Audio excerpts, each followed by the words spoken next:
Today at the Success Academy, there's something new on the menu. Today we had subs and black-eyed peas. Peas? Oh my gosh, like wow, peas. Something new besides garbage food and stuff like that.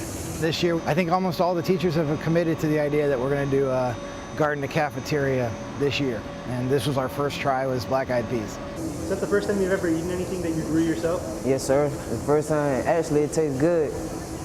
I think when it boils down to it, it's just fresh really does taste better. If you pick a piece of corn and you eat it that day, it's better than it is the second day or the third day. Cause I'm trying to get my 150. See, I'm trying to live old, so I gotta start eating healthy and stuff like that. But it's hard though, it's hard.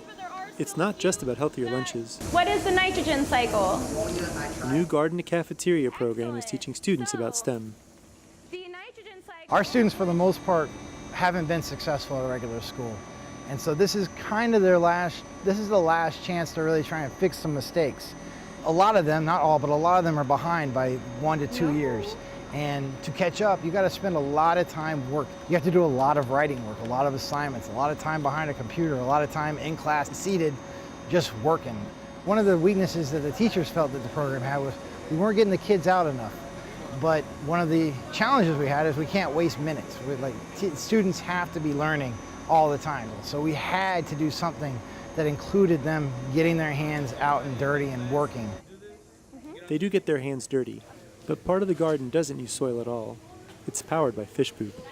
I always tell my classes in the very beginning, I'm like, listen, I am not a farmer. I am a scientist and I am an engineer. And I run a nonprofit called Farming the Future.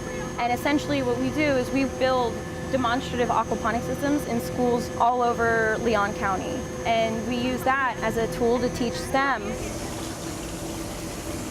It's an ecosystem in which plants and fish grow symbiotically together. And so this is our water reservoir where we have some fish in it. The plants are getting this nitrogen-rich water, and those plants are absorbing all of that nitrogen and all of those nutrients. Those plants take out all those nutrients and return fresh, clean water back to the fish. But the cool thing about this is you can just throw the seeds directly in here, and it grows. The way that we'll do it is we'll just go like this.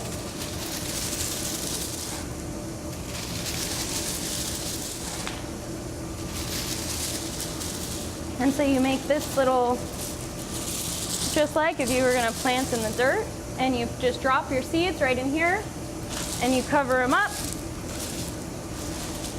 And then you use a sprayer using some system water, and you spray it down, and they grow right out of the gravel as the happiest plants that you've ever seen.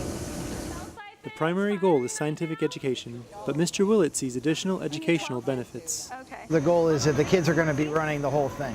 They'll pick out the food, they'll know when to plant it, they'll let it grow, they'll do whatever processes need to do to serve it to the cafeteria, they'll promote it. We're going to really try and do some stuff to just get kids more involved in doing gardening. One serving of this produce is half a cup. So if half a cup weighs, let's say, 80 grams, then you have to do the calculation of, all right, how many grams are in a pound? How many students do we have? And you have to do those calculations of, so how many pounds of that do we need? To Michele, her job is more than science. Especially in the school, a lot of these students live in food deserts, and they don't have access to good nutritional food. Maybe you should cut back on like the prices of how healthy food, how much it costs, because it costs a lot. Junk food ain't really that much, so it's like, get something quick and simple. You did, we go slide to the McDonald's. And when they learn how to do it here and how easy it is, and actually understand the science behind it, they suddenly realize, like, oh, this isn't that far out of reach for me. Like, I can do this. And we're gonna fill it up with For WFSU, I'm Rob Diaz de Villegas.